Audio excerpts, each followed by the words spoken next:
I have been with the Bureau for 22 years now. In all that time, I have learned that some cases do not end when you close them. They just wait. They sit in storage rooms and filing cabinets and forgotten boxes, and they wait for someone to make the mistake of looking at them again.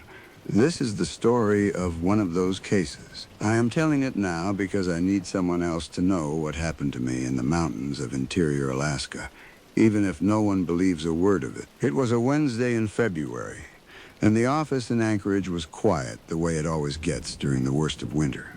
The sun barely shows itself that time of year. The cold makes people stay indoors and stop committing the kinds of crimes that generate paperwork. I was at my desk going through a backlog of reports when a clerk from the records division came in and set a brown file box on the corner of my desk without a word. I looked at the label. It read case number 774-98. Below that, in red ink that had faded to the color of old rust, someone had stamped the words reopened. New evidence recovered. The case was 14 years old. The original file concerned a geologist named Dr. Thomas Lindgren, age 41 at the time of his disappearance. He had been contracted by a mining survey company to assess mineral deposits in a stretch of wilderness called Harmon Ridge. That location was roughly 170 miles from the nearest paved road. Lindgren had entered the backcountry in the spring of 2001 with 3 weeks of supplies, a satellite phone, and a reporting schedule that required him to check in every 72 hours. He made his first 2 reports on time. Then he missed the third. When the Park Service sent a team to his coordinates, they found his camp still standing. The tent was zipped shut from the inside. His food stores were untouched, sealed in bear canisters exactly the way he had packed them. His satellite phone was in its case, fully charged. His boots were inside the tent, beside his sleeping bag, which was still rolled and strapped. Everything was in order. Everything was accounted for. Except for Thomas Lindgren himself. He was gone. There was not a single footprint leading away from the camp. The only tracks the team found were his own, and those tracks did not go anywhere. They circled the campsite in tight, repetitive loops, as though the man had spent hours walking in circles around his own tent before vanishing entirely. The search lasted 11 days. They found nothing. No body, no clothing, no blood, no signs of animal predation. The case was classified as a missing person, probable death by exposure, and it was closed. 14 years later, Thomas Lindgren's mother passed away in her home in Boise. While cleaning out her attic, relatives found a box that had belonged to Thomas. Inside it was a camera, a Nikon FM2, loaded with a roll of 36 exposure film that had never been developed. The family turned it over to the Boise field office, and the Boise field office sent it to Quantico. I did not see the photographs until a week after the file arrived. The lab had managed to extract usable images from 29 of the 36 frames. Most of them were what you would expect from a geological survey. Rocks, outcroppings, soil layers, wide shots of ridgelines and creek beds with a measuring stick propped in the foreground. But the last 4 frames were different. Frame 33 showed the tree line at what appeared to be dusk. In the space between 2 spruce trunks, there was a shape. It was pale. It was tall. It did not look like anything I could immediately identify. It could have been a birch trunk. It could have been a trick of the fading light. Frame 34 was blurred, as if the camera had been moved quickly. The shape was closer. Frame 35 was almost entirely dark, but the lab had enhanced it. In the enhanced version, the shape was closer still, and it was not a tree. It had proportions that suggested a figure, but the proportions were wrong. The limbs were too long. The torso was too narrow. Frame 36, the final exposure on the roll, showed something pressed directly against the lens of the camera. It was a hand, or something shaped like a hand. The fingers were thin and far too long, and they were splayed flat across the glass, as though whatever owned them had reached out and grabbed the camera while Thomas Lindgren was still holding it. The image was sharp. The skin, if it was skin, was the color of wet chalk. I sat at my desk and looked at that photograph for a long time. I will not describe to you what I felt, because you already know. You already know what it is like to see something that does not fit inside the categories your mind has built over a lifetime. You just stop. Everything inside you goes quiet. You stare, and you wait for your brain to offer you an explanation. And it does not. My supervisor assigned me a partner for the field investigation. His name was Brett Morrison, 28 years old, 3 years out of the academy. Eager in the way that young agents are before they learn that eagerness is not a shield against anything. He had never been to Alaska. We flew into the backcountry on a float plane out of a charter service in Talkeetna. The pilot was a woman named June, who had been running supply flights into the interior for 15 years. She told us, without any particular emotion, that she did not like landing at the lake near Harmon Ridge, and that she would not be staying to wait for us. She would come back in 4 days. If we needed extraction before then, we could use the satellite phone, but she made no promises about response time. The weather in that part of the range was unpredictable, she said, and unpredictable meant dangerous. The lake was small and dark, surrounded on 3 sides by spruce forests so dense that the trees seemed to press against each other like bodies in a crowd. The 4th side rose sharply into a ridge of exposed granite. Above that, the sky was the color of iron. There was no wind. There was no sound. I have been in quiet places before. I grew up in rural Montana, and I have spent weeks in the backcountry on cases that took me far from roads and power lines and human noise. But this was a different kind of quiet. This was the kind of quiet that felt intentional, as though something had reached out and turned the volume down on the entire landscape. Brett noticed it too. He stepped off the pontoon onto the gravel shore and stood there for a moment without speaking. Then he said, very quietly, that it felt like being inside a room with the door closed. We found the cabin half a mile from the lakeshore, set back in the trees at the end of a trail that had been cut years ago and was now almost completely overgrown. It belonged to a man named Earl Dawson, 71 years old. He had lived alone in that stretch of wilderness for 43 years. He was a retired trapper and sometime guide who had originally agreed to assist the Park Service during the initial search for Lindgren in 2001. He was expecting us. The Anchorage office had reached him by radio the week before. Earl Dawson was a small man with a face like cracked leather and hands that shook when he poured coffee. But his eyes were steady and clear, and when he spoke, he did not waste words. He told us that he remembered the search for Lindgren. He told us that he had been the one who found the campsite, and that what he had seen there had never left him. The circles, he said, the boot prints going around and around the tent, dozens of them, maybe hundreds, packed into the mud so deep that they looked like they had been carved. He said that in 43 years of living in that country, he had seen men lost and men dead, and men driven out of their senses by cold and isolation. But he had never seen anything like those tracks. And then he told us 2 things, and he told us both of them in the same flat, matter-of-fact tone. The first was that we should not go outside after dark. The second was that, if we heard a voice calling our names from the trees, we should not answer it, and we should not open the door. He did not explain. He did not elaborate. He just said it, the way you might tell someone to watch their step on an icy path. Then he went back to pouring coffee. That night, Brett and I set up our equipment in the main room of the cabin, while Earl sat in a chair by the wood stove and read a paperback novel with the pages so worn they were almost transparent. At some point around 10 or 11, I heard something outside. It was faint, at the very edge of perception. At first I thought it was wind moving through the canopy, but it was not wind. It was a voice. It was a human voice, or it sounded like one, and it was calling for help. It was saying please, over and over, in a tone that sounded desperate and afraid, and very close. Brett heard it too. He stood up and reached for his jacket. Earl said, without looking up from his book, "Do not open that door. Sit down." Brett looked at me.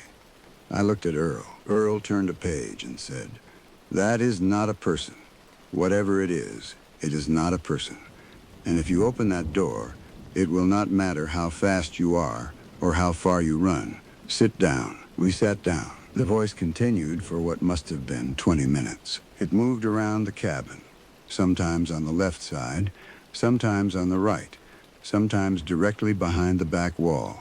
And at one point it changed. It stopped saying please. It started saying my name, my actual name. It said it in my own voice, in the exact cadence and pitch that I use when I answer the phone at the office, and it asked me to open the door. I sat in that chair, and I listened to my own voice asking me to come outside. I felt something inside my chest that I can only describe as the complete and total failure of every rational framework I had ever relied on. Brett was pale.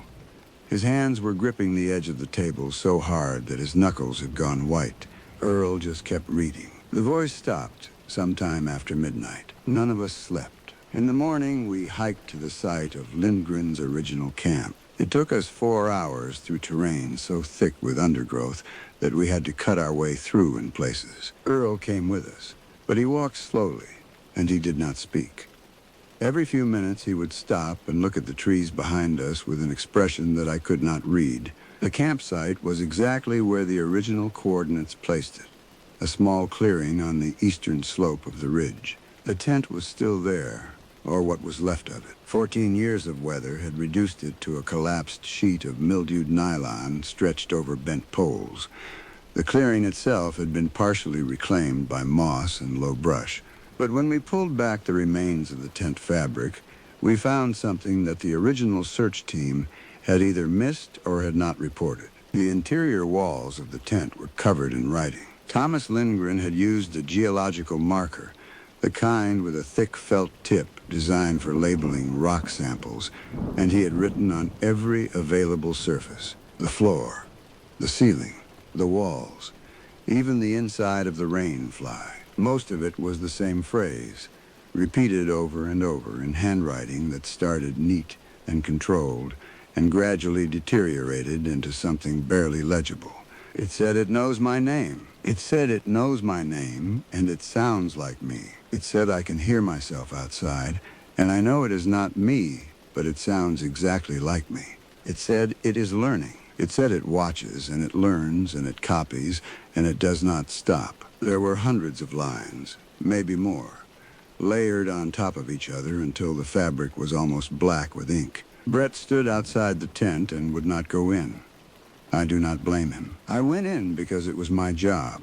I photographed everything. The whole time I was in there, I could feel something at the back of my skull, a pressure, like someone standing directly behind me and breathing on my neck, except that when I turned around, there was no one. We found the drag marks an hour later. They led from the campsite into the trees to the northeast. They were old, filled in with years of fallen needles and decomposed leaves, but they were unmistakable. Something had been dragged along the ground for approximately 300 yards.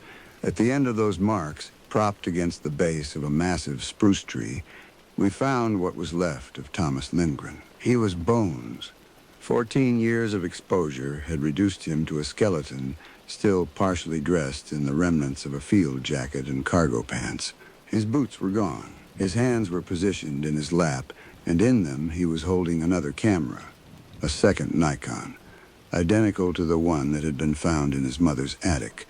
This one still had film in it, too. His skull was tilted back against the bark of the tree, and his jaw was open. Looking at him, at the posture of his body and the way his fingers were still curled around the camera, I had the terrible and irrational certainty that he had died while trying to take one last photograph of whatever had followed him out of that camp. I did not see anything standing in front of the remains. I need to say that clearly. I did not see a figure or a shape or anything that could be described as an entity, but Brett did. He was standing 10 feet to my right, and he made a sound that I have never heard a grown man make before. A sound that was not a scream and not a whisper, but something between the two. When I looked at him, his eyes were locked on a point directly in front of Lindgren's skeleton. He said, very calmly, We need to leave right now. I asked him what he saw. He shook his head and said, "We need to leave right now." His voice had a quality to it that I have only heard once before. In a hostage situation in Portland where a man was holding a knife to his own throat. It was the voice of someone who has seen something that has fundamentally altered their understanding of what is possible. We ran. I am not ashamed to say that. We ran through 4 hours of backcountry in less than 2.5, and by the time we reached the cabin, my legs were shaking so badly that I could barely stand. Earl was waiting for us on the porch. He looked at our faces and nodded. All he said was, "You found him." The lab results came back 6 weeks later. The second roll of film was too degraded to recover. But the geological samples that Lindgren had collected, the ones that were still sealed in his sample cases at the original campsite, were analyzed by a team at the University of Washington. What they found was something that I still do not fully understand, even now. The mineral deposits in that section of Harmon Ridge contained unusually high concentrations of magnetite and several rare earth elements arranged in a crystalline structure that generated measurable electromagnetic fields. The fields were weak by industrial standards, but they were persistent. They operated at a frequency range that, according to the researchers, was known to interact with the human nervous system. Specifically, they could induce auditory and visual hallucinations. The researchers said that prolonged exposure, the kind of exposure that a geologist camping directly on top of those deposits for weeks at a time would experience, could produce symptoms indistinguishable from psychosis. Hearing voices, seeing figures that were not there, paranoia, repetitive behavior. They said it was a known phenomenon, documented in at least 3 other geological surveys in different parts of the world. They said it with the calm certainty of people who had not spent a night in a cabin, listening to their own voice ask them to open the door. I transferred out of Anchorage 2 months later. I requested a posting in Oregon, as far from interior Alaska as I could get, while staying on the West Coast. For a while, I thought it was over. I thought I could file the report and close the case and move on the way I had moved on from every other case in 22 years. Then the packages started. The first one arrived at my new apartment 3 weeks after I moved in. It was a small brown envelope with no return address and no postage markings. That meant it had been hand-delivered. Inside was a photograph. It was a Polaroid, slightly overexposed, and it showed the front door of my apartment building, taken from across the street. The second package came a week later. Same envelope, same lack of markings. This one contained a single geological sample, a piece of dark, crystalline rock about the size of a walnut. When I held it in my hand, I could feel it humming. The third package arrived on a Tuesday. Inside was a photograph of me sleeping in my own bed, taken from inside my bedroom, from a position approximately 4 feet from my face. I have not slept well since then. I have changed apartments twice. I have installed cameras and motion sensors and locks that cost more than my monthly rent. The packages have not stopped. They come at irregular intervals, sometimes weeks apart, sometimes days. They always contain either a photograph or a rock sample. The photographs are always of me. They are always taken from places where no one should have been able to stand without me seeing them. I requested the electromagnetic analysis a second time. I was hoping that the readings would explain everything, that the exposure in the field had left some residual effect on my nervous system, that I was simply hallucinating the packages the same way Lindgren had hallucinated the voices and the figure in the trees. The neurologist I consulted ran every test available. He told me that there was nothing wrong with me. My brain scans were clean. My cognitive function was normal. I was not hallucinating. The packages are real. The photographs are real. Whatever followed Thomas Lindgren through those trees, whether it was a product of the mineral deposits or something else entirely, it did not stay in Harmon Ridge, and it knows where I live. I am telling you this because the last package arrived this morning. Inside it was a photograph of the desk where I am sitting right now, typing these words. In the background of the photograph, In the reflection of the window behind me, there is a shape. It is pale. It is tall. It is standing directly behind my chair. I have not turned around.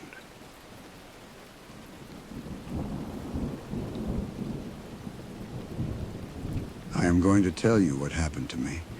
And while I tell it, I need you to do something. I need you to listen to the silence in whatever room you are in right now. Really listen. Notice the hum of electricity in the walls, the settling of the building around you, the faint whine that lives at the edge of your hearing, the one your brain has learned to erase so completely that you have forgotten it exists. Now imagine that all of it stopped, not faded, not diminished.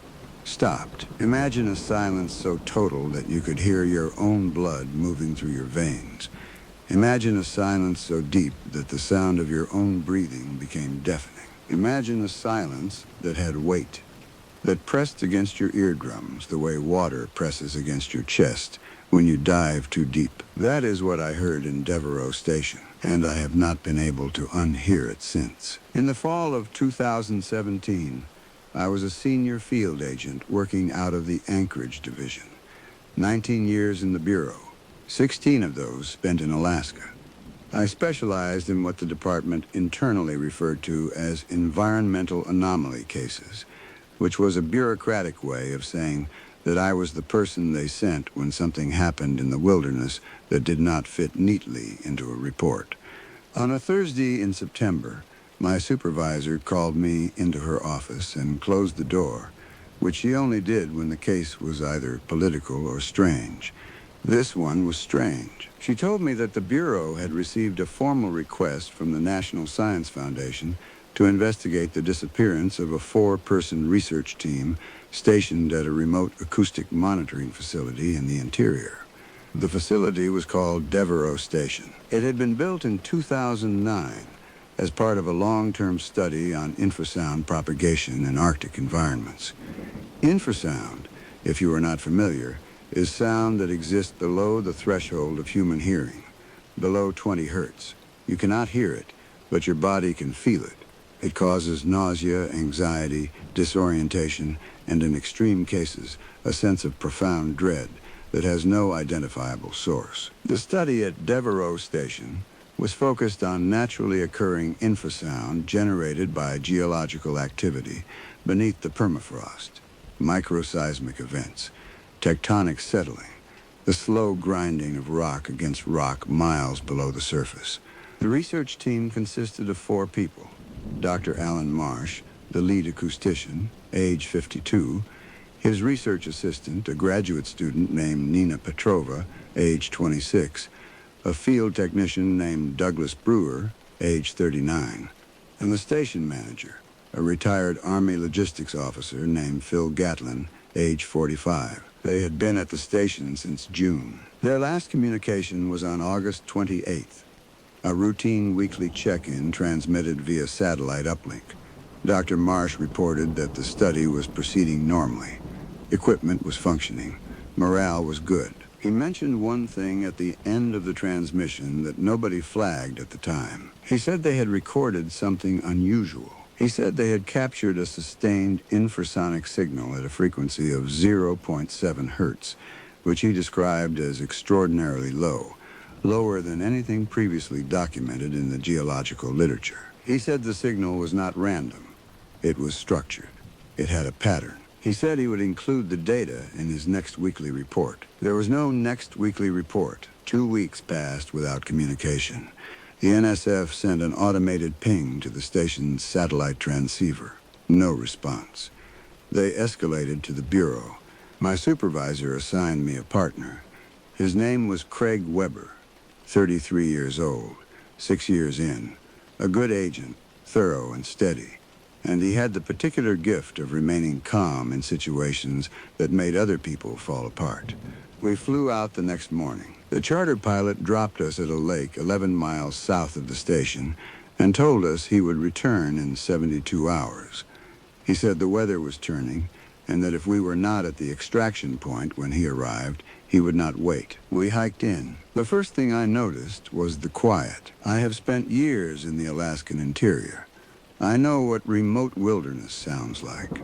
There is always something. Wind, birds, water, the creak of trees shifting under their own weight, the click of insects, the rustle of small animals in the undergrowth. There was none of that. The forest around Devereaux Station was silent, not calm, not still, silent, completely, absolutely, oppressively silent. It hit me physically. I felt it in my chest first, a tightness, and then in my ears, a pressure like descending in an unpressurized aircraft. My body knew something was wrong before my mind had time to articulate what it was. Craig felt it too. He stopped walking and looked at me with an expression I had never seen on his face before. He said, "Where are the birds?" I did not have an answer. We reached the station at approximately 4 in the afternoon. Devereaux Station was a single prefabricated building, roughly 40 feet by 60 feet, with a corrugated metal roof and walls insulated with 6 inches of rigid foam. It had no windows. The original designers had eliminated them to minimize acoustic contamination of the recording equipment inside. A building with no windows in the middle of 200 miles of empty wilderness. I did not like it. The main door was closed but not locked. I opened it. Inside, the silence was worse. I did not think that was possible, but it was.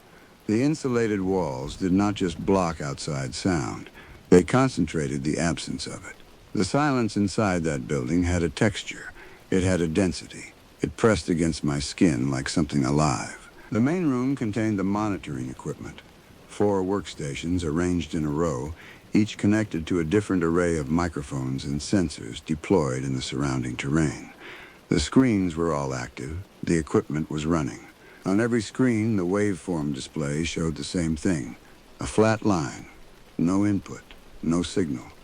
The microphones were functioning, but they were picking up nothing. Absolute zero on every channel. Craig checked the power systems. Generator running.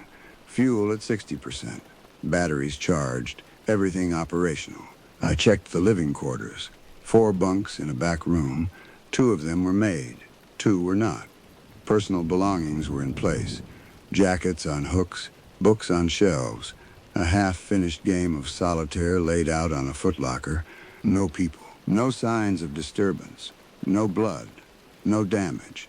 No indication that anything violent or sudden had occurred. They were simply gone. I went back to the main room and sat down at Dr. Marsh's workstation. His research log was open on the screen. The last entry was dated August 29th, the day after his final satellite check-in. It was long. It said, "The signal at 0.7 hertz is not geological. I am now certain of this. Geological infrasound is generated by movement, by friction, by the release of pressure along fault lines. It is irregular. It fluctuates. It reflects the chaotic nature of the processes that produce it. This signal is not irregular. It is precise. It repeats on a cycle of exactly 60.7 seconds. The waveform is identical on every repetition, down to the subharmonic level. The tolerances are beyond anything that natural geological processes could produce. Something is generating this signal intentionally." The entry continued. It said, "I made a mistake today. I amplified the signal and shifted its frequency into the audible range so that we could listen to it through the monitoring speakers. I should not have done that. When the signal became audible, it was not what any of us expected. It was not a hum or a tone or a vibration. It was a voice, or rather, it was something that contained all the structural properties of a human voice without being one. It had cadence. It had rhythm. It had the rising and falling pitch contour of spoken language. But it was not any language that any of us recognized. Nina said it sounded like someone speaking backward. Douglas said it sounded like someone speaking from very far underground. Phil said it sounded like someone trying to speak through a throat that was not designed for speech. I do not know what it sounded like. I know what it felt like. It felt like being listened to. The moment the signal came through the speakers, all 4 of us experienced the same sensation simultaneously. The absolute certainty that something was aware of us, not watching, not observing, listening. As though by amplifying the signal, we had completed a circuit, and whatever was on the other end of that circuit now knew we were here. I turned off the speakers. The sensation did not stop. That was the last entry. I sat at the workstation and read it twice. Then I did something that I have replayed in my mind every single day since. And every single day, I wish I had not done it. I opened the audio file. The recording was labeled AUG 29, 1432, 0.7 hertz, amplified. I put on the headphones that were hanging on the side of the monitor, and I pressed play. I am not going to describe the sound. I am not going to try. Not because I cannot find the words, but because describing it would mean recreating the pattern of it in language, and I genuinely believe, that the pattern itself is the danger. I will tell you what it did to me. The moment the sound entered my ears, the silence in the room changed. It went from an absence of noise to a presence of something else. The silence became active. It became intentional. It pressed inward from every direction, and I could feel it against my skull, not painfully, but insistently, the way you feel pressure when someone stands too close behind you. And inside that pressure, I heard my name, not spoken, not whispered, embedded, woven into the structure of the silence itself, as though my name had been encoded into the frequency of the signal and was now being decoded by something inside my own head. I tore the headphones off. The sound stopped. The feeling did not. Craig was standing in the doorway of the back room, and he was staring at me with an expression that I can only describe as recognition. He said, "You heard it." I said, "Yes." He said, "I did not play anything. I was in the back room. I was not near any speakers." He said, "I heard it anyway." We looked at each other, and in that moment, something passed between us that was worse than fear. It was understanding. The understanding that we were no longer dealing with a missing persons case. We were dealing with something that had reached into us through the walls of an insulated building, through sealed headphones, through the air itself, and had placed our names inside the silence, like seeds inside soil. I wanted to leave immediately. I should have left immediately. Instead, I made my second mistake. I checked the external microphone logs to see if the 0.7 hertz signal was still transmitting. It was not. According to every sensor deployed around the station, the signal had stopped on August 29th, the same day Dr. Marsh played it through the speakers. But that was not the part that made me sit back in my chair and press my hands against my eyes. The part that did that was the new signal. Every microphone, every sensor, every recording device connected to Devereaux's station was now picking up a different frequency. Not 0.7 hertz, not infrasound at all. It was a frequency of 440 hertz, concert pitch, the note A above middle C, the frequency of a human voice. And it was coming from beneath the station, not from the surrounding terrain, not from the geological formations that the microphones were designed to monitor, from directly beneath the building, from the permafrost under the foundation. The waveform on the screen was not a tone. It was not a hum. It was structured. It had cadence.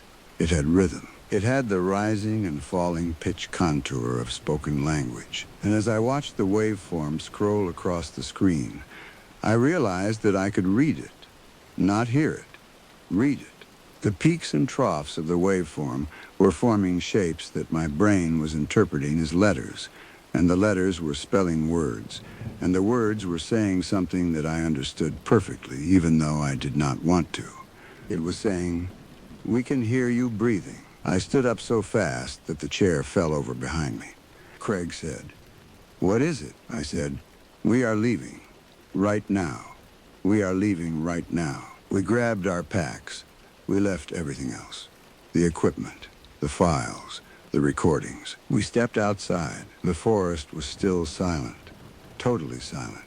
Not a bird, not a branch, not a breath of wind. But the ground was humming. I could feel it through the soles of my boots. A vibration so low that it was more pressure than movement, as though the earth beneath our feet was inhaling. We hiked south, fast, almost running. 11 miles to the extraction lake. After 2 miles, Craig stopped. He said, "Listen." I stopped. The silence was total. And then, from beneath us, from underneath the frozen ground, I heard a sound that I will carry inside my body until the day I die. It was knocking. 3 knocks, evenly spaced, coming from under the permafrost, approximately 6 feet below our boots. 3 knocks, and then a voice that said my name. It said my name in my own voice, from underground. Craig looked at me, and I looked at the ground, and the ground vibrated once, gently, the way a sleeping animal moves when it shifts in its den. We ran. We ran the remaining 9 miles without stopping. We reached the lake. The pilot was not due for another 46 hours. We sat on the shore, with our backs to the water, and we did not speak, and we did not sleep. And every 45 minutes, somewhere in the forest behind us, 3 knocks would come from underground. Each time, they were closer. The pilot arrived 2 days later. He took one look at us and asked no questions. We flew back to Anchorage. I filed my report. I described the missing team. I described the equipment. I described the signal at 0.7 hertz and the notes in Dr. Marsh's research log. I did not describe the knocking. I did not describe the voice. The Bureau sent a follow-up team to Devereaux Station 2 weeks later. They found the building empty. The equipment was still running. The microphones were still recording, but the audio files were gone. All of them. Every recording that had been stored on the station's servers had been deleted. Not corrupted, not overwritten, deleted, cleanly, systematically, by a user account that was logged in as Dr. Alan Marsh. The login timestamp was the day after Craig and I left. Dr. Marsh has been missing since August 29th. The follow-up team found one other thing. In the permafrost beneath the station, ground-penetrating radar revealed a cavity, a void in the frozen earth, roughly 7 feet long and 3 feet wide, located directly under the center of the building. The void was empty, but the shape of it was wrong. It was not a natural formation. It was not an animal burrow. It was not the result of melting or settling or any geological process the surveyors could identify. It was shaped like a human body, not curled up, not fetal, laid flat, arms at its sides, legs straight, as though someone had been pressed into the frozen earth from above until the permafrost closed around them like a mold.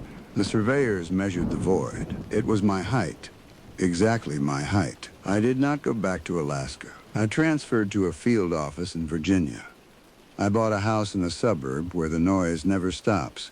Traffic, neighbors, dogs, lawnmowers. I kept the television on at all hours. I ran a fan beside my bed. I filled every minute of every day with sound, because sound was the only thing that kept the silence away. For 11 months, it worked. Then one night, the power went out. It was a storm, a thunderstorm in August that knocked out the grid for 6 square blocks. The television died. The fan stopped. The hum of the refrigerator ceased. The air conditioning went silent. And in the absence of all those sounds, in the total and sudden quiet of my house at 2 in the morning, I heard it. 3 knocks from beneath my floor. I did not move. I sat on the edge of my bed, and I listened. And the knocks came again, and again, and again, every 60.7 seconds, perfectly spaced, perfectly consistent. And between the knocks, in the silence that filled the gaps, I heard breathing, not mine, someone else's, coming from underneath my house. I called Craig. The phone rang 6 times and went to voicemail. I called again. Same result. I called his office the next morning. His supervisor told me that Craig Weber had taken a leave of absence 3 months earlier. He had been complaining about noise in his apartment, a low hum that he could not locate, a vibration that he felt in the floor at night. He had called a plumber, an electrician, an exterminator. None of them found anything. One morning, his neighbors reported hearing a sound from his apartment. 3 distinct impacts, evenly spaced, followed by silence. When the building manager opened the door, the apartment was empty. Craig was gone. His phone was on the kitchen table. His wallet was beside it. His keys were in the lock on the inside of the door. And in the center of the living room floor, the hardwood had been displaced, pushed downward, as though something had pressed up from beneath the subfloor and then retreated, leaving a depression in the shape of two hands. The handprints were Craig's size, but they were pressed into the wood from the wrong direction. From below, I have not been able to reach Craig since. His case is classified as a voluntary disappearance. I know better. I know where he went. He went down, the same place the research team went. The same place the sound comes from. The same place the knocking originates. Down, through the floor, through the foundation, through the earth itself, into whatever is beneath us that has been broadcasting at 0.7 hertz for longer than anyone has been alive to hear it. I know this because I can feel it now. I can feel it all the time. A pressure beneath my feet. A hum that is not a hum. A vibration that rises through the floor and into my bones and settles at the base of my skull. And in that vibration, woven into the pattern of it, the way a thread is woven into fabric, I can hear my name. It is patient. It does not rush. It knocks 3 times, and then it waits. And the waiting is the worst part, because the waiting tells me that whatever is down there knows that I will answer eventually. Everyone answers eventually. I checked my floor this morning. There is a crack in the tile by the kitchen sink. It was not there yesterday. The crack is shaped like a fingertip, and it is pressed upward from below. I put my hand against the floor beside it, and I felt warmth. Not heat, warmth. The warmth of skin. The warmth of something alive, pressed against the other side of the tile, separated from my palm by ½ inch of ceramic, waiting. I pulled my hand away. The warmth did not go away. It spread. I can feel it now. Under my feet, under my chair, under this desk. The slow warmth moving through the floor of my house like blood spreading through a bandage. Something is underneath me. Something that sounds like everyone it has ever taken. Something that has been beneath the surface of the earth for longer than the earth has had a name. And it is pressing upward. 3 knocks just came from beneath my chair. They were not from underground anymore. They were from directly under the floor, less than an inch below my feet. And in the silence after the 3rd knock, I heard breathing. Not from below this time. From behind me. Right behind me. I am not going to turn around. I am not going to look at the floor. I am going to finish writing this, and I am going to send it, and I am going to sit here and listen to whatever is breathing behind me and pressing upward through my floor and whispering my name inside the silence that has followed me from Devereaux Station across 2,000 miles of highway and 11 months of noise that was never loud enough. Because I understand now what Dr. Marsh meant when he said it felt like being listened to. It was not listening to us. It was learning us, learning our voices, learning our names, learning the shape of our bodies so it could make room for us. Underneath, the floor is warm, the breathing is closer, and the silence is the loudest thing I have ever heard.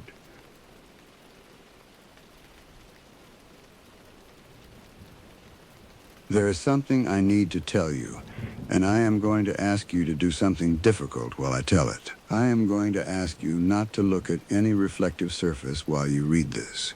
Not a mirror, not a window, not a phone screen that has gone dark, not a glass of water. I know how that sounds. I know it sounds like the kind of thing a person says when they are no longer well. But I am well. I have been evaluated 4 times in the last 9 months.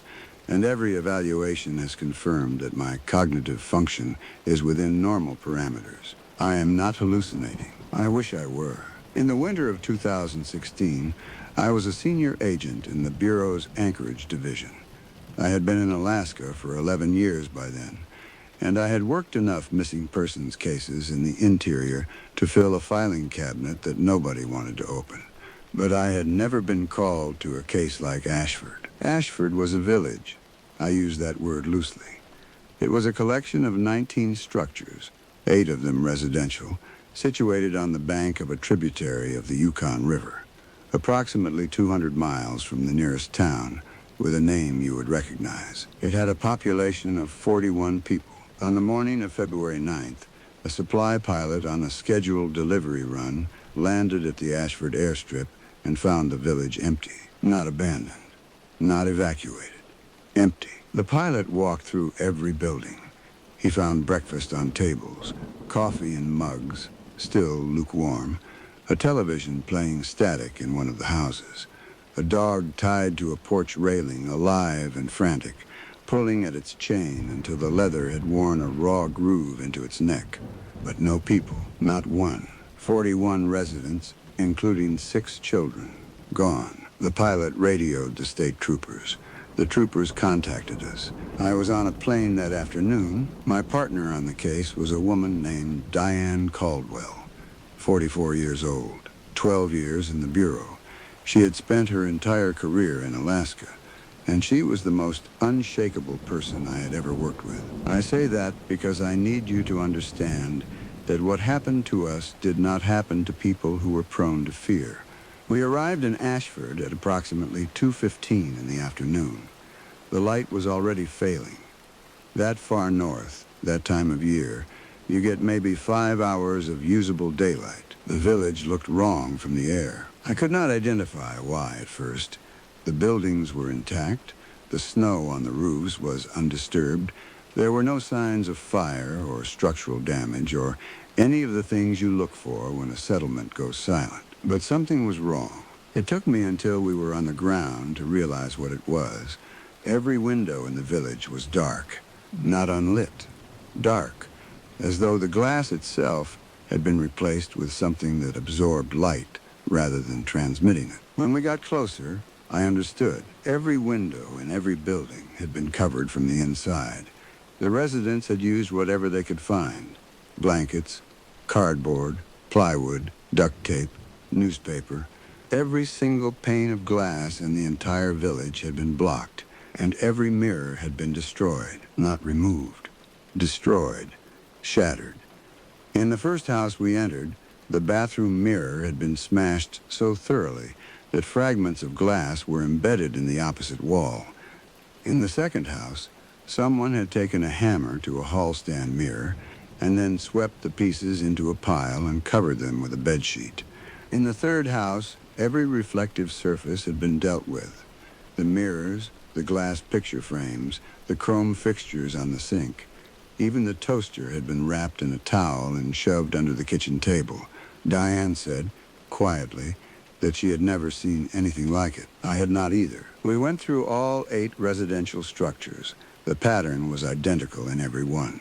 Mirrors shattered, windows blocked, reflective surfaces covered or destroyed, and in every house, every clock had stopped at the same time. 3:17 in the morning. Not approximately, not roughly. Every clock, whether battery operated, wind up, or electric, displayed 3:17. The digital clocks showed 3:17. The analog clocks had their hands frozen at the exact same angle. 14 clocks in 8 houses, and not one of them had moved past 3:17. The state troopers had set up a temporary command post in the village's small community building, which was the only structure where the windows had not been covered. A trooper named Gary Whelan briefed us on what they had found so far. 41 people. No bodies, no blood, no signs of struggle, no tracks in the snow leading away from the village. The only footprints around the buildings were old, days old at least, packed down and iced over. Whatever happened to the residents of Ashford had not involved them walking out. Whalen said one more thing before he let us go. He said that when the supply pilot had entered the first house, before he touched anything, before he moved a single object, he had noticed something about the television that was playing static. The screen was cracked. From the inside. Not from impact. Not from something striking the glass from the front. The fracture pattern radiated outward, as if something had pressed against the screen from behind it and pushed until the glass gave way. Diane and I spent the rest of the daylight hours processing the houses one by one. In the 6th house, I found the journal. It belonged to a woman named Catherine Pruitt, age 38, who had lived in Ashford for 7 years. She was the village's only school teacher. The journal was a composition notebook with a black and white marbled cover. It was sitting on her kitchen table, open to the last entry. The entries began 3 weeks before the disappearance. The first entry was dated January 19th. It said, "I saw something in the bathroom mirror this morning that I cannot explain. My reflection did not move when I moved. I raised my right hand and the reflection stayed still. I thought it was my imagination. I closed my eyes and opened them and everything was normal. I am writing this down because I want a record in case it happens again." The second entry was dated January 21st. It said, "It happened again, longer this time. I was brushing my teeth and I looked up and my reflection was standing still, not frozen, still. It was breathing.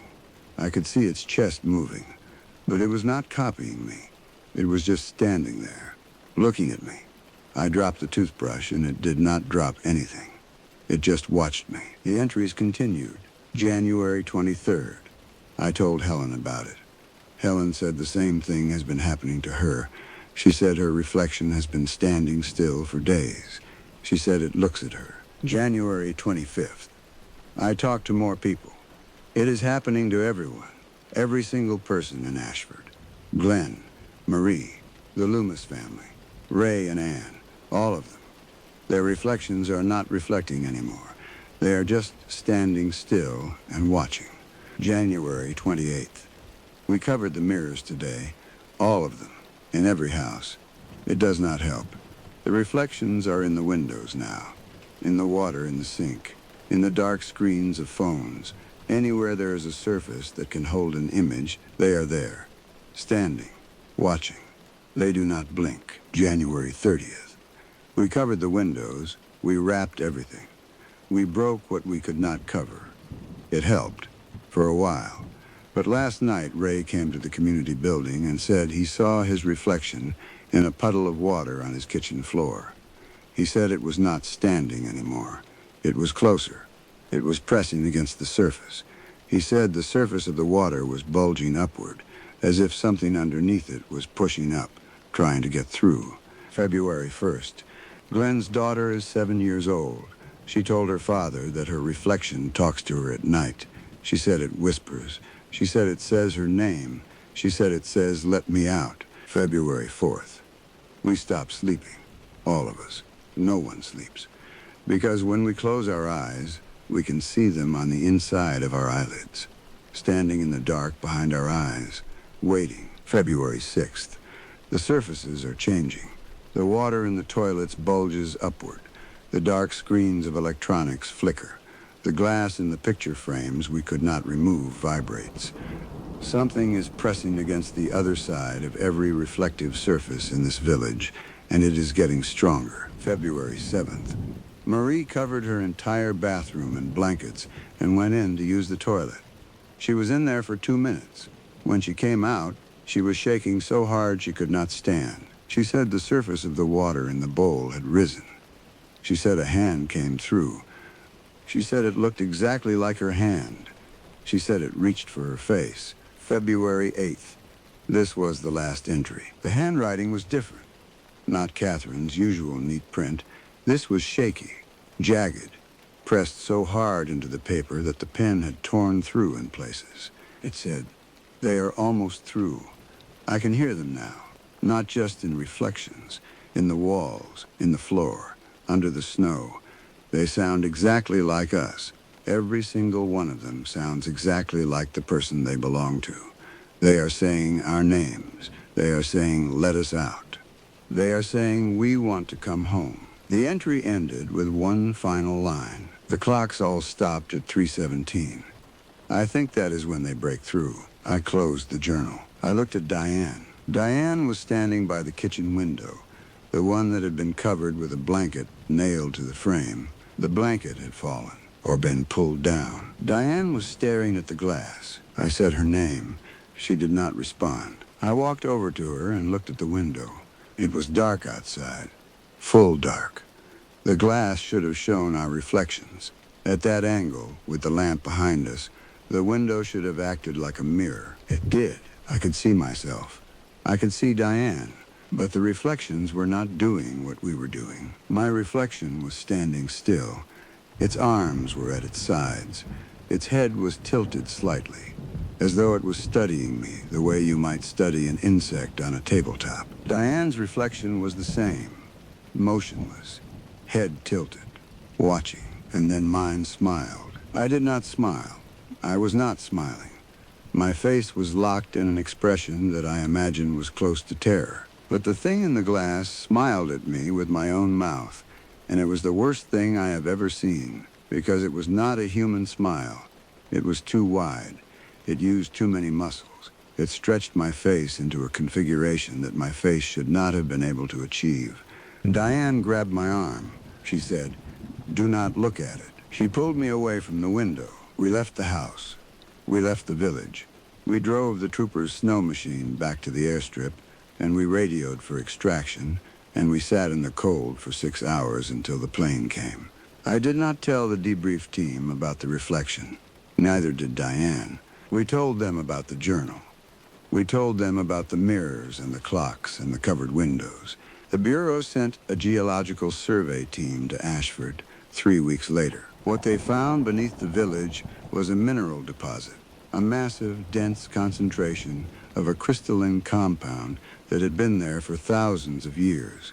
The compound contained rare earth elements in a lattice structure that generated a persistent low-frequency electromagnetic field. The field measured at 3.17 hertz. 317, the same numbers on every clock in the village. According to the researchers, prolonged exposure to an electromagnetic field at that frequency, particularly during the sleep cycles that occur between 2 and 4 in the morning, could induce profound perceptual disturbances.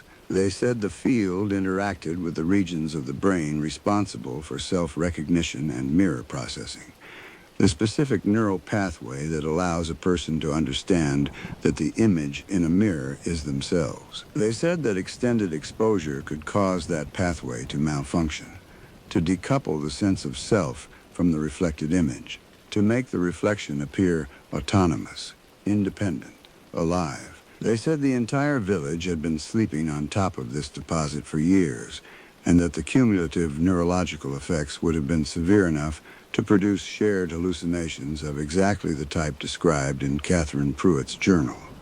They said the residents almost certainly left the village on foot during a mass psychotic episode and perished in the surrounding wilderness. The search for their remains covered a radius of 50 miles. Nothing was found. Not one body. Not one article of clothing. Not one footprint. 41 people, including 6 children, gone without a trace. The case was closed as a mass casualty event caused by environmental exposure. I accepted the explanation. I wanted to accept it. I needed to accept it, because the alternative was something I could not live with. And for almost a year, I did. Then one night, in my apartment in Anchorage, I got up to use the bathroom. It was 3 in the morning. The apartment was dark. I walked into the bathroom without turning on the light, the way I had done 1,000 times. I finished and turned to leave, and I passed the mirror over the sink. I was not looking at it. I was looking at the doorway, but in my peripheral vision, I saw something. I saw that my reflection had not turned with me. I stopped. I stood in that doorway for what must have been a full minute, not moving, not breathing, staring at the doorframe and watching the mirror from the edge of my vision. My reflection was facing the mirror. I was facing the door. It was not copying me. I left the bathroom. I closed the door. I did not go back in. The next morning, I removed the mirror from the wall. I put it in a closet. I covered the closet door with a blanket. A week later, I saw it again. Not in a mirror. In the window of my car. I was sitting in the driver's seat, and the window was down, and the side mirror on the door showed my face. My face was looking at me, not the direction it should have been looking. At me. Directly at me. The angle was wrong. The reflection was oriented as though it was facing inward toward the car, instead of showing what was behind the vehicle. I sold the car. I replaced every mirror in my apartment with blank panels. I covered the bathroom fixtures. I kept the lights on at all times so that the windows would not become reflective at night. For a while, it stopped. Then I made the mistake of drinking a glass of water. I filled the glass from the tap and lifted it to my mouth, and in the surface of the water, a quarter-inch from my lips, I saw a face. It was my face. It was looking up at me from inside the water, and it was smiling. That same smile. Too wide, too many muscles. A smile that did not belong on a human face. I dropped the glass. I have not looked at a still body of water since. I transferred out of Alaska. I moved to Nevada. Desert, dry air, no lakes, no rivers. I thought the lack of water would help. It did not help. The reflections are everywhere. I see them in car windows as vehicles pass me on the street, in the polished surface of elevator doors, in the screens of computers and televisions when they go dark, in the lenses of sunglasses worn by strangers. They are all my face. They are all smiling. 2 months ago, I found something that broke something inside me. Diane Caldwell, my partner on the Ashford case, had taken medical leave the year after we returned. She moved to a small town in Montana. She stopped answering calls. I drove there. Her house was empty. The neighbors said she had vanished one night without explanation. No note, no packed bags, no signs of disturbance. But every mirror in her house had been shattered from the inside, and every clock had stopped at 3:17. I went back to my car and sat in the parking lot and stared at the steering wheel for a very long time. Then my phone buzzed. A text message from Diane's number. It said, "I am on the other side now. It is not so bad. We are all here, all 41. Catherine, Glenn, Marie, the children, all of us. We live in the reflections. We have always lived in the reflections. You are the reflection. You have always been the reflection. We are the real ones. We are coming home." I put the phone down. I picked it up again. I typed, "What happens at 3:17? The response came instantly. It said, "That is when the glass breaks." I am writing this at 3:14 in the morning. The surface of the coffee on my desk is trembling. Not from vibration, not from movement. It is trembling from underneath. Something is pressing up against the underside of the liquid, and the surface is bulging, slowly. And in the distorted curve of that tiny dark pool, I can see a face. It is my face, and it is not smiling anymore. It is speaking. I cannot hear the words, but I can read the lips. It is saying, "Let me out." It is 3:15 now, 3:16. I am not going to look away. I am not going to run, because I have looked at every clock in this room, and they are all moving toward the same number. And I think Catherine Pruitt was right. I think 3:17 is when they break through, and I think I have been the reflection all along.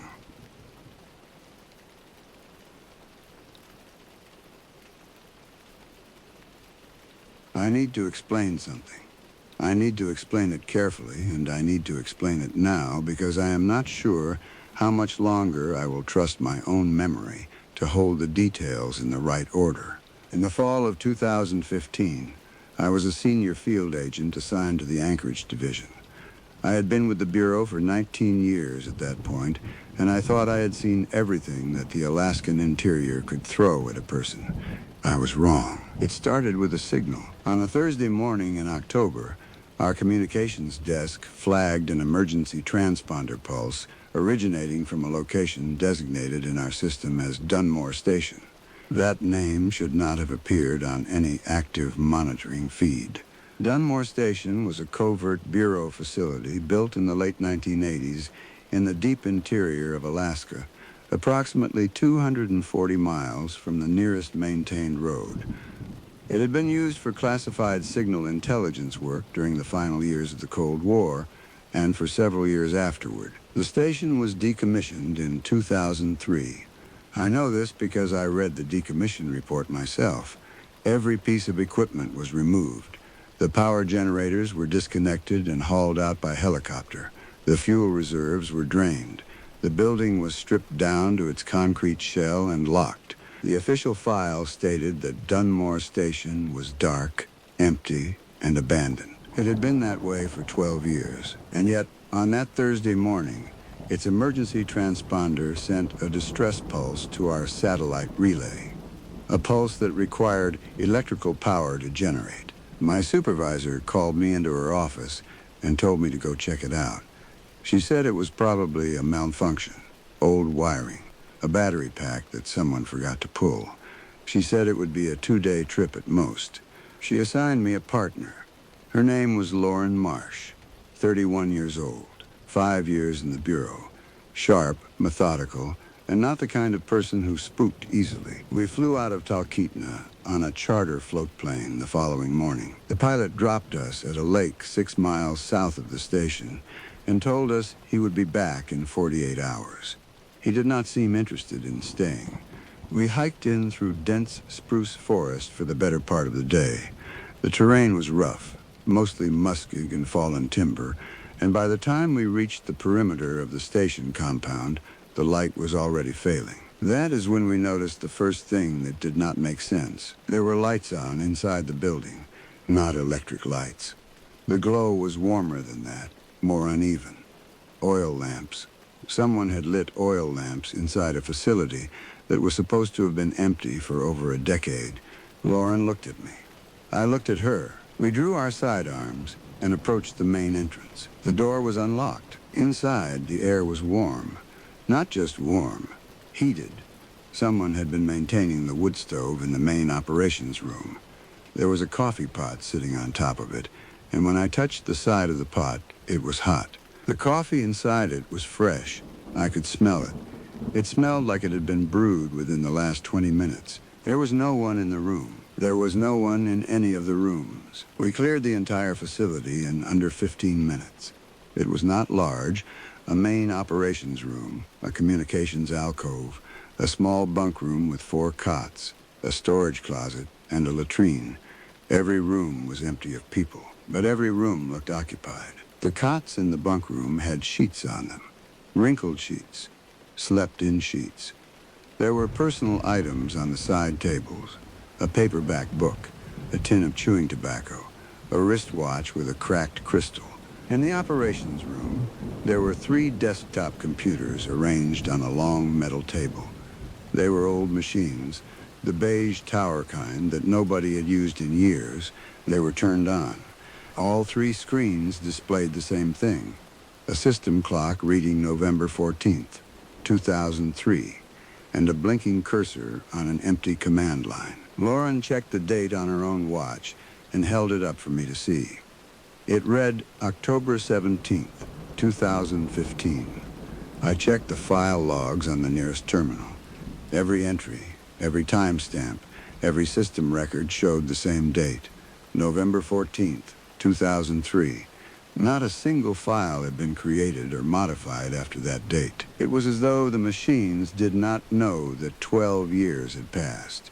I told Lauren that there had to be an explanation. A battery backup that nobody cataloged. A squatter who had moved into the station and was running it off lamp oil and salvaged equipment. She nodded, but she did not look convinced. Neither was I. We decided to stay the night and investigate further in the morning. That was our first mistake. At approximately 11:34 that evening, something happened. I was sitting in the operations room reviewing the paper files we had found in the storage closet. Lauren was in the bunk room trying to sleep. I heard a sound from outside. It was rhythmic, mechanical, like footsteps, but too even, too perfectly spaced, as though whatever was making them had calculated the exact interval between each step and was reproducing it with absolute precision. I went to the window. I could not see clearly. The oil lamp behind me was reflecting off the glass, and beyond the reflection, the darkness outside was total. But I saw shapes, 3 of them, maybe 4. They were standing at the edge of the tree line, approximately 40 yards from the building. They were the size and general outline of people. They stood upright. They had 2 arms and 2 legs and what appeared to be heads, but they were not moving the way people move. They were still, completely still. Not the stillness of someone standing and waiting. The stillness of something that does not need to breathe.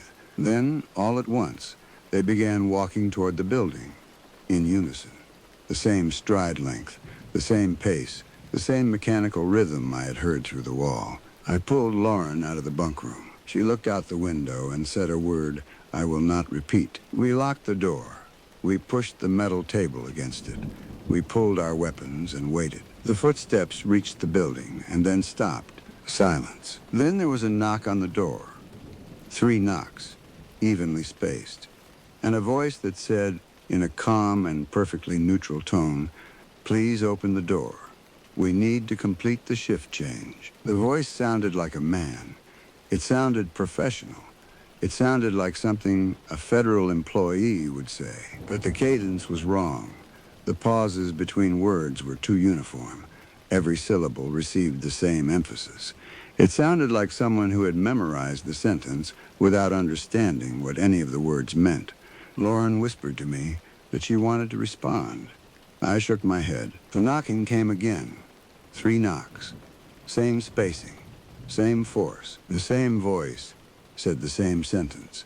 Word for word. Pause for pause. "Please open the door. We need to complete the shift change." It repeated 7 times before it stopped. At exactly 11:59, the footsteps retreated. The same rhythm, the same interval, moving back toward the tree line. And then something happened that I still cannot explain. The coffee pot on the wood stove, which I had emptied 2 hours earlier, was full again. The coffee was hot. The computer screens, which I had been staring at all evening, flickered once, and the system clock reset. It read November 14th, 2003. I checked my watch. It read October 17th, 2015, 11:34 in the evening, the exact time the footsteps had started. I told Lauren what I had observed. She checked her own watch and confirmed it. Her watch also read 11:34. We had just lived through 25 minutes of real time, and our watches had not moved. That was the first night. The second night, it happened again. 11:34. The footsteps, the knocking, the voice, the same sentence, the same number of repetitions. The coffee pot refilled. The screens reset. Everything was identical. Not similar. Identical. On the second day, I found something in the storage closet that changed my understanding of what we were dealing with. It was a journal, a bureau-issued field notebook with a black cover, and inside it, in handwriting that started controlled and became increasingly erratic, was the account of a man named Agent Ray Sinclair. Sinclair had been the station chief at Dunmore in 2003. He and 3 other agents had been assigned to the facility for a 6-month rotation. According to his journal, on November 14th of that year, at 11:34 in the evening, the same thing happened to them. The footsteps, the knocking, the voice, the reset, and it did not stop. Sinclair wrote that he and his team experienced the same sequence every single night, the same 25 minutes, the same events, the same reset. They tried to leave. They packed their gear and hiked south toward the extraction point. After 6 hours of walking, they arrived back at the station. They tried again the next day. Different direction. East this time, toward a river drainage that should have connected to a maintained trail. After 7 hours, they arrived back at the station. Sinclair wrote that they tried 14 times to leave. Every attempt ended at the station. Every path, no matter how carefully navigated, looped back. The entries grew more fragmented after that. He wrote about the figures outside. He wrote that he had seen their faces, or rather, that he had seen the place where their faces should have been. There was nothing there, he wrote.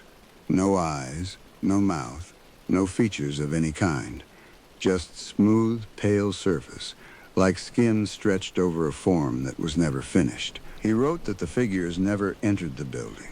They approached every night at 11:34, knocked 3 times, spoke their sentence, and retreated at 11:59. They never deviated.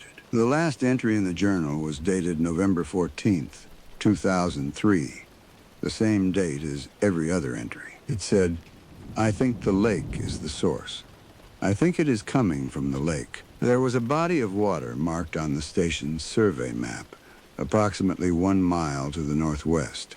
It was labeled Glass Lake. Lauren and I went there on the third morning. The lake was small, maybe 200 yards across. The water was black and completely still, and it reflected the sky and the surrounding trees so perfectly that for a moment I could not tell where the surface ended and the air began. We could hear it before we reached the shore, a hum, low and constant, not mechanical, not natural, something between the two. It was coming from beneath the water. I waded in up to my waist. The water was so cold that my legs went numb almost immediately. I could feel the hum in my chest, in my teeth, in the bones behind my eyes. Lauren stayed on shore with the radio. I did not find anything in the water. The bottom dropped off steeply about 10 feet from shore, and I could not see below the surface. But the survey files we found back at the station included a geological report from 1991. The report described an anomalous mineral formation beneath Glass Lake, a massive crystalline structure embedded in the bedrock, composed of magnetite and rare earth elements in a configuration that the original researchers had never encountered before. The crystal generated a persistent electromagnetic field. The field operated at a frequency of 14.02 hertz. According to the research notes, that frequency fell within a range known to interfere with human perception of time, spatial orientation, and sensory processing. The researchers had documented cases of auditory hallucination, visual disturbance, and temporal disorientation among survey teams who spent extended periods near the formation. One researcher had noted in a margin annotation that was almost too small to read that subjects exposed for more than 72 hours reported experiencing the same events repeatedly and being unable to distinguish between consecutive days. I read that sentence 3 times. Then I looked at Lauren and said we needed to leave. Not tomorrow. Now, she agreed. But leaving was the problem. Sinclair had tried 14 times. That night, while the station ran through its 11:34 cycle for the third time, I sat at the communications console and studied the emergency transponder that had brought us here in the first place.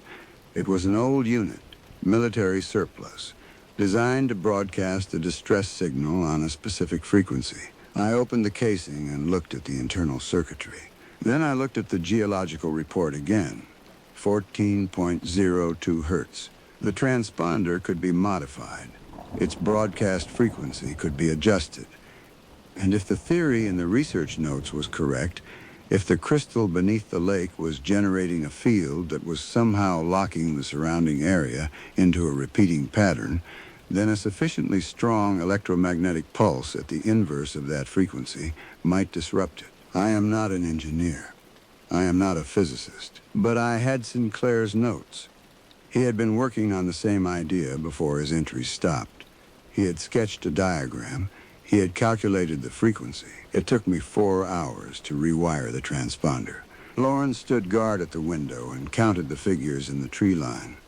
She said there were 7 that night, more than before. At 11:33, I activated the modified transponder. At 11:34, when the cycle should have begun again, the hum that had been constant since we arrived at Glass Lake changed pitch. It rose, sharply. The walls of the station vibrated. The oil lamps rattled on their hooks. The computer screens went white. The sound became so loud that I could not hear Lauren shouting beside me. Then it stopped. Everything stopped. The lights went out. The hum ceased. The screens went dark, and the air temperature dropped so fast that I could see my breath in the space of a single heartbeat. We ran. We ran south through the trees in total darkness, and for the first time in 3 days, the forest did not loop us back. We reached the lake where the float plane was supposed to pick us up, and we waited in the cold for 9 hours until the pilot arrived at dawn. He said we looked like we had not slept in a week. He was not wrong. We were airlifted to a hospital in Anchorage, treated for exposure and dehydration, debriefed by our supervisor and 2 agents from a division whose names I was not given. The official report classified the incident as equipment malfunction combined with environmental exposure, leading to shared psychological disturbance. The geological data was archived. Glass Lake was designated as a restricted area. Dunmore Station was marked for demolition. I do not know if they ever demolished it. I transferred to the lower 48 6 months later. I told myself it was over. For 3 years it was. Then the phone calls started. The first one came on a Tuesday evening. My cell phone rang, and the caller identification showed a number I did not recognize. I answered. There was silence on the line. Not dead silence, active silence. The kind where you can hear that something is there, listening, waiting, but choosing not to speak. After approximately 25 seconds, the call disconnected. The second call came the following week. Same number, same silence, same duration. 25 seconds exactly. The third call came 5 days after that. This time, there was a voice. It said, "Please open the door. We need to complete the shift change." The cadence was identical. The spacing between words was identical. The flat, mechanical precision of every syllable was identical to what I had heard through the walls of Dunmore Station. I hung up. The calls have not stopped. They come at irregular intervals, sometimes weeks apart, sometimes days. They always last 25 seconds. They always come from the same number. I had the number traced.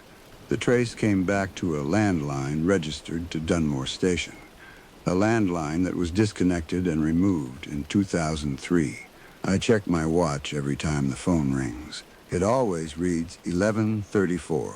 Every single time. I have changed my phone number 4 times.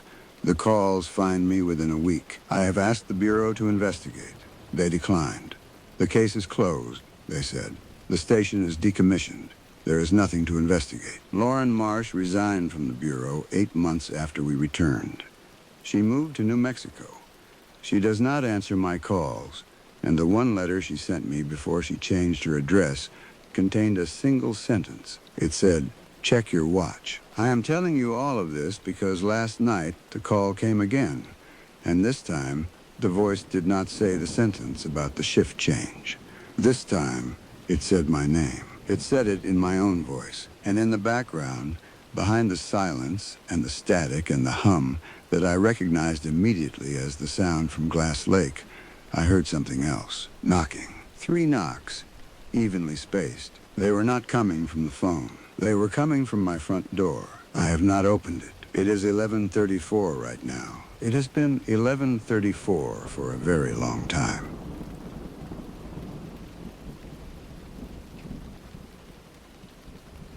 There are things I need to say, and I need to say them in order, because the order is the only part of this I still trust. If I tell it out of sequence, I am afraid the details will start to slide, the way they have been sliding for months now. Dates shifting, faces blurring, whole conversations that I remember clearly, but that, according to every record I can find, never happened. So I will start at the beginning, or what I believe is the beginning, and I will go forward from there. In the spring of 2014, I was a senior field agent in the Anchorage Division. I had been with the Bureau for 17 years. Most of that time was spent on cases involving missing persons in the Alaskan interior, which is a specialty that sounds routine until you spend a decade doing it and realize that the wilderness up here does not follow the same rules as the rest of the country. People disappear differently in Alaska. On a Monday morning in April, our communications officer flagged a GPS transponder signal that had appeared on our tracking network overnight. The signal was registered to a Bureau-issued device, serial number 047-Alpha-229. That device had been assigned to an agent named Scott Pryor. Scott Pryor had been missing for 6 years. He vanished in 2008 during a field investigation in the Brooks Range. He had been looking into a series of disappearances that shared one strange commonality. Every person who went missing had last been seen in areas where the aurora borealis was displaying unusual behavior. Not unusual in the way that most people mean when they talk about the northern lights. not brighter than normal or more colorful than expected. Unusual in a way that the witnesses struggled to describe. They said the lights moved wrong. They said the lights came too close to the ground. They said the lights made a sound, a low vibration that they could feel in their jaw and behind their eyes. Scott Pryor went into the Brooks Range to investigate these reports. He checked in twice by satellite phone. His third scheduled check-in never came. Search and rescue found his base camp intact. His supplies were untouched. His GPS transponder was missing, and so was he. The case went cold. 6 years later, his transponder came back online, and it was moving. The signal was tracking across the interior at a speed that did not match any known vehicle or aircraft. It was covering ground at roughly 90 miles per hour, but the trajectory was erratic. It did not follow roads or rivers or any logical path. It moved in sharp, angular patterns, straight lines connected by sudden 90-degree turns, like something drawing a grid across the landscape. My supervisor called me in and told me to go find it. He assigned me a partner, a young agent named Travis Webb, 29 years old, smart, careful, good in the field. We flew out the same afternoon. The pilot dropped us at a gravel strip near the Koyukuk River, and we spent the next 2 days tracking the signal on foot through some of the most remote terrain I have ever walked. On the second evening, the signal stopped moving. It held steady at a set of coordinates approximately 14 miles north of our position, in a valley that did not appear on any of our maps. We reached the coordinates the following morning. What we found there was the first thing I could not explain. There were 2 GPS transponders. Both were bureau-issued. Both were the same make and model. Both bore the same serial number, 047-Alpha-229. They were sitting on a flat rock at the edge of a frozen creek bed, approximately 3 feet apart. One of them displayed a date of September 21st, 2008. The other displayed April 14th, 2014, the current date. I picked up the first unit. It was cold, but not from the weather. It was cold in a way that felt wrong, the kind of cold that does not belong to air temperature. It felt like holding something that had been stored in a place where warmth did not exist. Travis picked up the second unit. He turned it over in his hands and said that the casing looked new. No scratches, no wear, as if it had been manufactured that morning. But the serial number was identical, character for character. I have seen duplicated equipment before, clerical errors, inventory mistakes. It happens, but not like this. Not 2 units with the same serial number displaying dates 6 years apart, sitting side by side in a valley that does not appear on any map. We radioed Anchorage and requested technical support. Specifically, we requested a geophysicist. Her name was Dr. Andrea Hollis. She arrived 2 days later on a supply helicopter. She was 43 years old, had spent 15 years studying geomagnetic anomalies in high-latitude environments, and had been consulting with the Bureau on and off since 2004. She was not the kind of person who frightened easily. I want to make that clear because what happened next is difficult to describe without sounding like someone who has lost his grip on things. And I need you to understand that the 3 of us, myself, Travis, and Dr. Hollis, were experienced professionals operating under controlled conditions. We were not panicking. We were not impaired. We were doing our jobs. Dr. Hollis brought equipment, magnetometers, spectrometers, atmospheric sensors. She set up a monitoring station at our base camp and began taking readings. The results came back wrong. Not wrong as in faulty, wrong as in impossible. The magnetic field in the valley was fluctuating at a rate and amplitude that Dr. Hollis said she had never encountered in any natural environment on Earth. The fluctuations followed a pattern, a repeating waveform that cycled every 14.2 seconds. The atmospheric reading showed elevated levels of ionization consistent with auroral activity, except that the sky was clear and the sun was up. There was no aurora visible. but the instruments said there should have been. Dr. Hollis called the area an anomaly zone. She said that the geomagnetic conditions in the valley were consistent with what she would expect to find inside an active auroral display, not beneath one. She said we were standing inside the phenomenon. On the third night, the aurora appeared. It came down. I have seen the northern lights hundreds of times. I grew up in Fairbanks. I have watched them ripple across the sky since I was a boy.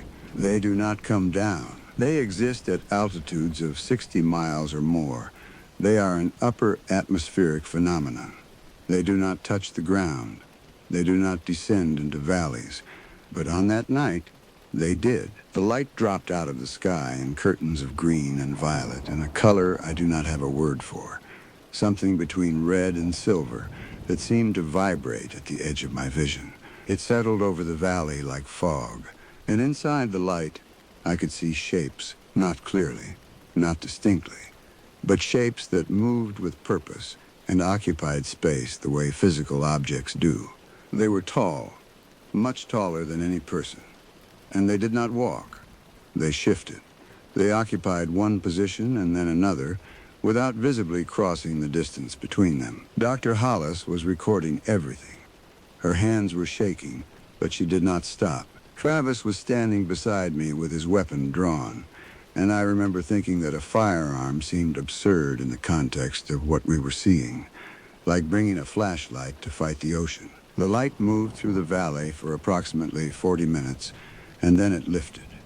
It rose back into the sky and faded, and the valley was dark again. None of us spoke for a long time. The next morning, Dr. Hollis told us what she believed was happening. She said that the geomagnetic anomaly in the valley was not simply a disturbance in the Earth's magnetic field. She said it was a localized breakdown in something more fundamental. She used words that I will try to reproduce accurately, though I am not a physicist and I may get the terminology wrong. She said the readings were consistent with a state of quantum superposition occurring at a macroscopic scale. She said that the valley, and whatever was generating the anomaly beneath it, was creating conditions in which multiple states of reality were overlapping in the same physical space.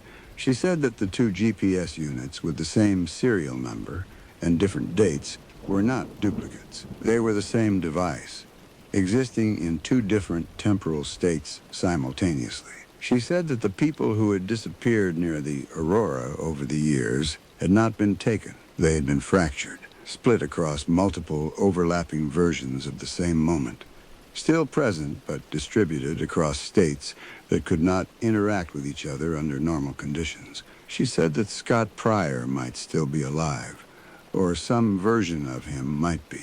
We found him that afternoon. He was standing at the center of the valley, in the exact spot where we had found the two GPS units. He was standing upright and motionless. His bureau jacket was intact. His boots were clean. His hair was the same length that had been in his last personnel photograph from 2008. He had not aged. 6 years. And he had not aged a single day. I called his name. He turned to face me, and I stopped walking. His eyes were wrong. They were not the color I remembered from his file photo. They were not any color I had ever seen in a human face.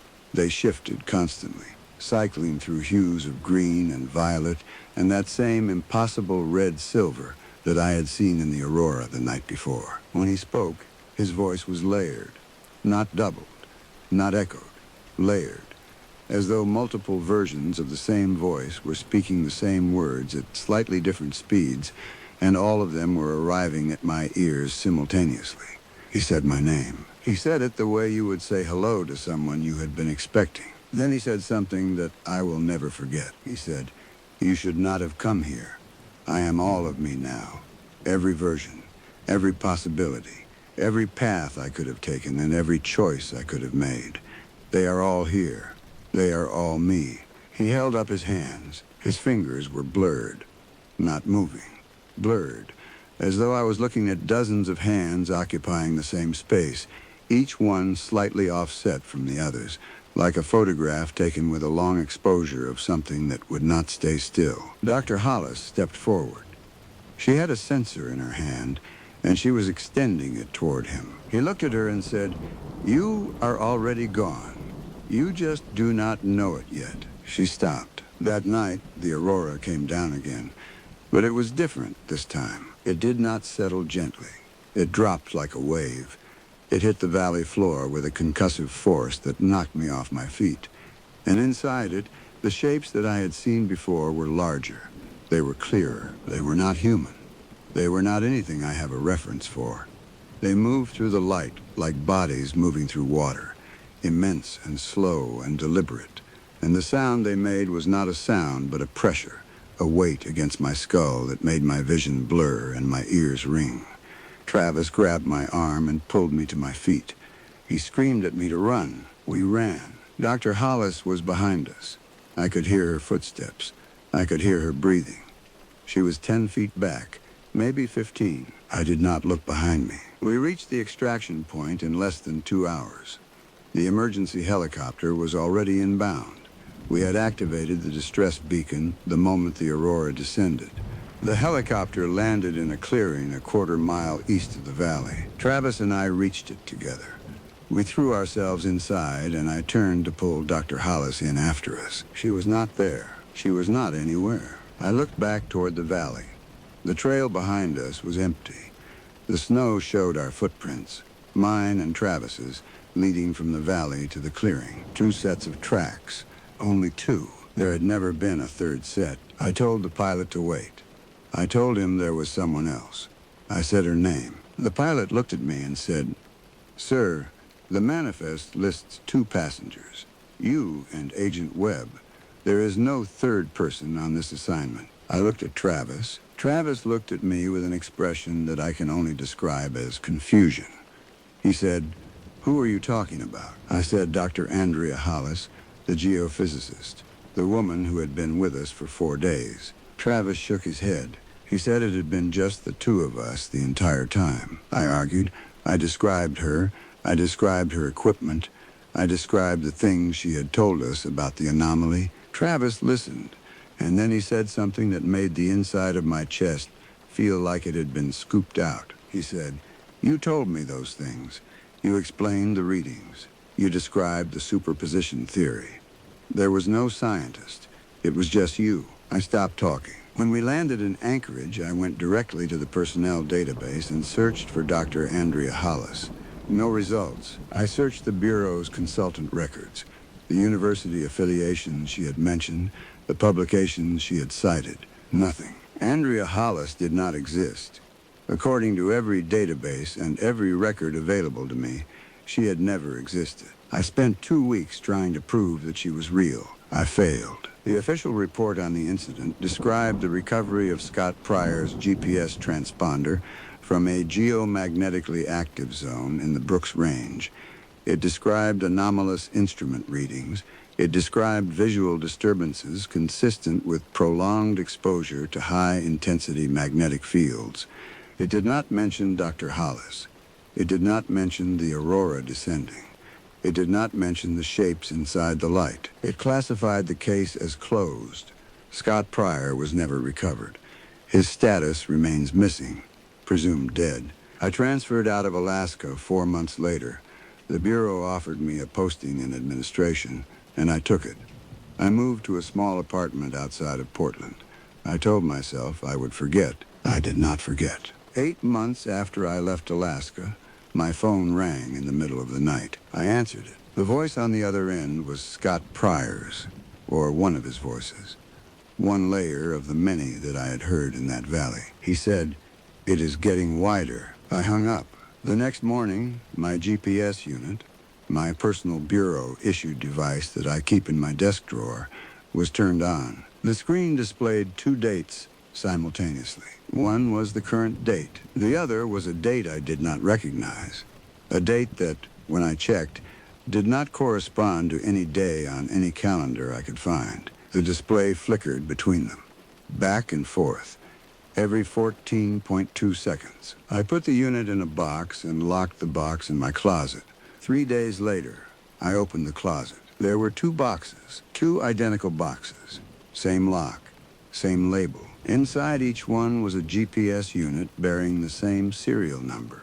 One displayed today's date. The other displayed a date 6 months in the future. I have stopped opening the closet. The phone calls continue. They come at irregular intervals. Sometimes Scott's voice, sometimes a voice I do not recognize, sometimes my own voice, speaking words I have not said yet, describing events I have not experienced. Last week, I received a call from a number registered to the Anchorage field office. The voice on the line identified herself as Dr. Andrea Hollis. She said she needed my help. She said she was still in the valley. She said the aurora had not stopped. She said it was 2008 where she was. She said she could see me. She said she could see me sitting at my desk in Portland, 6 years in her future. And she said the shapes in the light were closer now, and they were learning, and the fracture was spreading. I asked her how she could see me. She said, because the valley is everywhere now. It just has not reached you yet, but it will. It is spreading 14.2 seconds at a time, and it does not stop. And when it reaches you, you will understand what Scott meant when he said he was all of himself. The call lasted 40 seconds. When it ended, I looked at the clock on my wall. It displayed 2 times simultaneously. One was the current time. The other was 6 years ago. They flickered back and forth, every 14.2 seconds. I am writing this down because I need someone to read it and confirm that it makes sense. I need someone to tell me that the words follow each other in the right order and that the events I am describing happened in sequence, one after another, the way time is supposed to work, because I am no longer certain. I looked in the mirror this morning. My eyes were not the right color for just a moment. For just a fraction of a second, they shifted. Green, violet, and something between red and silver that I do not have a word for. Then they were brown again. I have not looked in a mirror since.